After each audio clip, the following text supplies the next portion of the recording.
মোহাম্মদ ফয়সাল আহমেদ,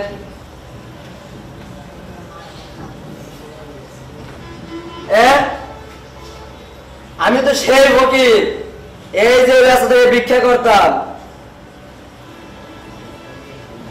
আমার এই অবস্থা। এক বিশাল কাহিনী, এই যে সুন্দর পোশাক, সুন্দর পায়জামা দেখতেছেন, এক বিশাল কাহিনী। কি আপনি শুনবেন? তাহলে আসেন বলি আপনার কাছে।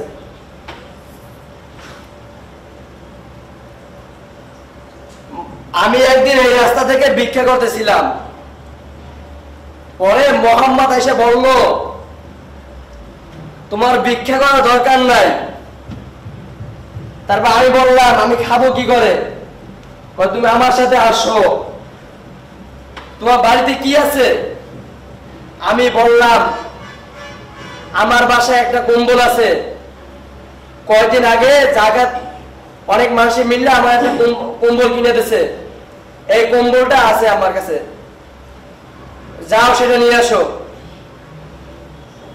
পর আমি মোহাম্মদের কাছে কম্বলটা দিলাম, পর মোহাম্মদ এই কম্বলটা বিক্রি করে আমার সামনে কিছু খাবার এবং দুটো লুঙ্গি এবং এই যে কুড়ালটা কিনে এনে দিল।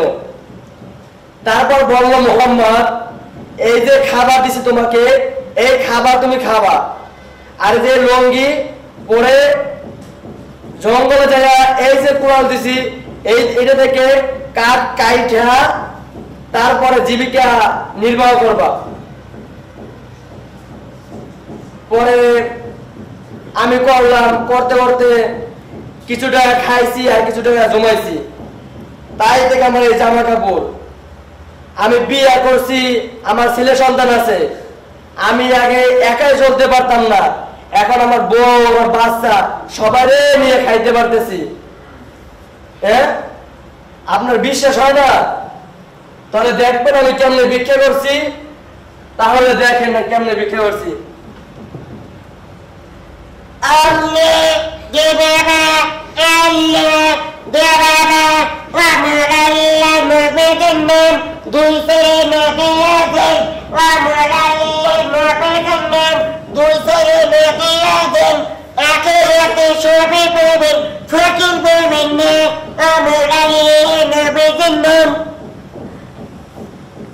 কি আপনি আমার মতন এমন নাকি?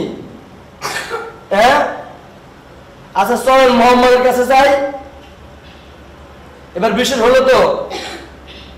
আচ্ছা ঠিক আছে, চলেন মোহাম্মদের কাছে যাই, চলেন। জি কি বললেন? আপনি তো অমুসলিম, তাতে কি হয়েছে?